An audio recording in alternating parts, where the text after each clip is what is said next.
Один человек жил в деревне с семьей, был бедным.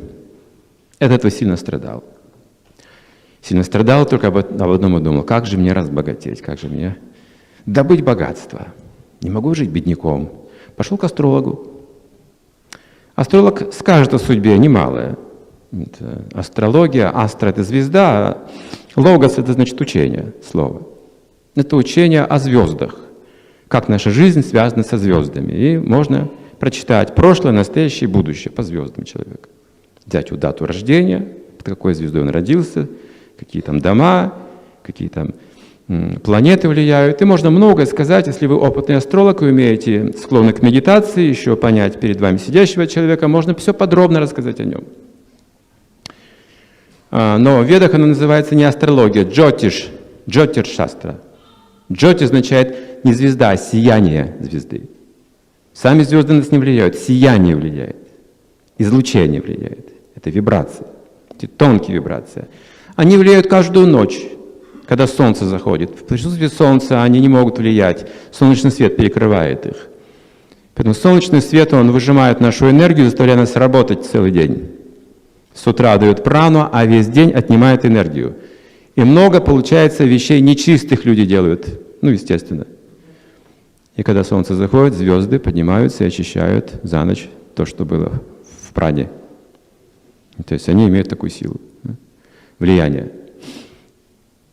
И он пошел к астрологу и спросил: почему я бедный? Может быть, у меня есть шанс разбогатеть? Астролог сказал, что у тебя в гороскопе нет богатства. Ты не сможешь разбогатеть. И есть категория людей, которые даже при желании не могут разбогатеть. Они не понимают, почему не идет у них бизнес. Но это относится к природе вещей. Так что будете вы богатым или бедным, это еще от природы зависит, не просто от желания. Какое у вас умонастроение, какое отношение к жизни. Если вы хотите быть богатым, нужно обрести качество богатого человека именно. А не просто хотеть денег и брать займы, а потом в долгах оставаться всю жизнь. Даже имея начальный капитал, не все могут разбогатеть. Это вопрос разума и качеств. При всей искренности люди могут вам и не доверять, что касается денег. Потому что это не ваша природа, они будут чувствовать это. Настоящий бизнесмен может из воздуха делать деньги, из чего угодно. Ему не нужен начальный капитал. Может с мусорной свалки начать делать бизнес. Просто с воды или с воздуха, откуда угодно. Это природа вещей. И вот этот астролог сказал: у тебя не в природе, зачем ты стремишься к богатству, тебе это не будет полезно. Тебе нужно жить простой жизнью, но развить высокое мышление. Вот твой путь. Ты будешь счастлив по-другому. У тебя другая природа. Ведь написано: следуй своей природе, не надо чужое следовать. Чужое опасно.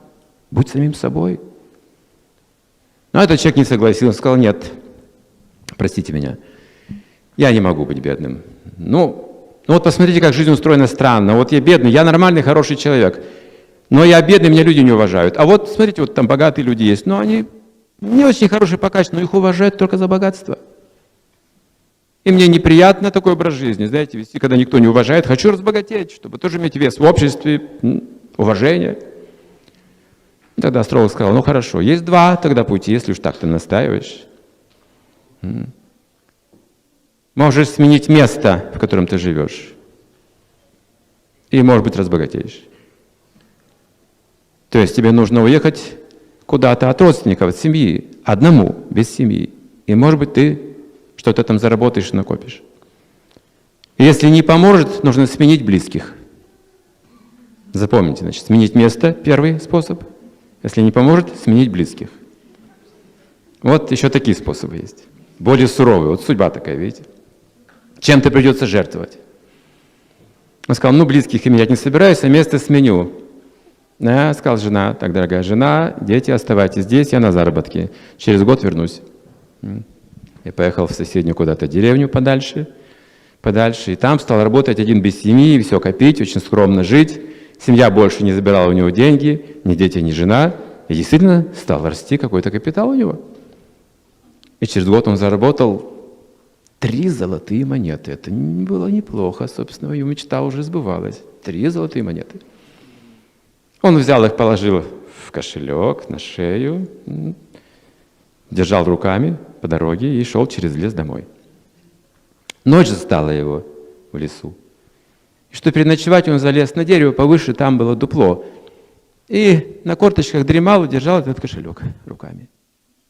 И как только он задремал, он увидел перед собой двух человечков в пространстве, болтающих ногами и руками. И один сказал: «Эй, карта!» Карта означает исполнитель. Если я работу какую-то выполняю, это я карта, исполнитель. «Эй, карта! Картар! Зачем ты дал такие деньги этому человеку? Ему не положено по судьбе». «А я тут ни при чем, карма», он сказал, судьба. Он заработал, получил. А будет ли мне распоряжаться, карма от тебя зависит. Я все честно дал ему деньги, как он заработал. Но от тебя, от кармы, от судьбы зависит, сможет ли мне воспользоваться и сохранить эти деньги или увеличить. Вздрогнул человек, проснулся, хватит, пустой кошелек. Не судьба, как говорится. Несчастье. Он такой шок испытал. Потому что год трудился, 3 золотые монеты бесследно исчезли просто. Не судьба, говорит. Нет, я должен победить эту судьбу. Он снова вернулся в эту деревню. Работал еще 2 года, заработал 10 золотых монет. И снова шел той же дорогой в лес. Ночь застала его. Залез он на дерево в дупло и 2 руками держал этот кошелек. И как только он задремал, снова 2 человечка появилось. Болтая руками и ногами, один сказал: «Карта, что ты делаешь? Зачем ты расстраиваешь этого человека, даешь такие ему деньги? Ему по судьбе все равно не положено. Он их потеряет. Я тут ни при чем, карма. Он работал, получил, а уж что будет дальше, карма от тебя зависит, от судьбы». Очнулся несчастный, пустой кошелек. Ах так, я отказываюсь от этой судьбы. Я отказываюсь от этой жизни. Веревочку. Сделал петлю. И совсем было собрался уже. Как тут эти человечки появились, сказали: «Что ты собираешься делать? Эй! Что собираешься делать?» Я бросаю вызовы в своей судьбе. Я не принимаю эту жизнь. Я хочу быть богатым. Я настаиваю на этом. Ну хорошо, хорошо, успокойся. Это несложно на самом деле, сказали эти человечки. Если ты готов. Мы дадим тебе рецепт. Вон деревню видишь вдалеке? Иди туда. Вот по этим 2 адресам бери. Прими образ жизни одного из этих людей и станешь богатым. Вот уж загадка. Вдохновился человек. Постучал в первый дом. Кого там черт принес? Голос был недоволен. Если вы так встречаете гостей, можете крест поставить на своей судьбе. Сразу же. Гостеприимство – это первое условие везения в этом мире. Во всех культурах это прежде всего нужно знать. В любых культурах мира. И где-то оно еще сохранилось по-настоящему, а где-то уже утрачено. Я не так давно был в Грузии, может быть, год назад.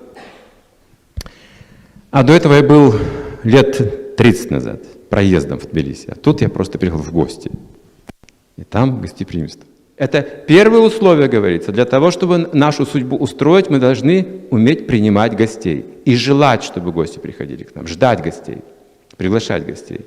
И не просто гостей, а высокого уровня. Кто-то в своем доме принимал святых людей?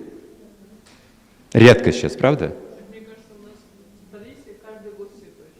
Ну, гость – представитель Бога, да. Любой человек, если это гость, особенно незваный гость, это представитель Бога. Да, такое правило, изначальное правило. И другое правило, если вы приглашаете гостей, высокочтимых гостей, уважаемых гостей, потому что так дом весь очищается очень сильно. А так любой человек может прийти и сказать: «Я голоден, вы должны накормить его». Любой дом. Это правило. Если мы хотим свою судьбу поднять выше, то вот правило. Потому что наша судьба строится в нашем доме. Оттуда выходит. Все законы, кармы исходят из этого образа жизни. Из моего дома. Либо это будет змеиная нора, полная яда зависти, мы оттуда смотрим, критикуем всех вокруг, кто как живет, кто на чем ездит, у кого какая жена, кто сколько зарабатывает, мы там все это обсуждаем, из окон смотрим. Либо это будет змеиная нора, либо это будет прибежище духовное. Очистительное.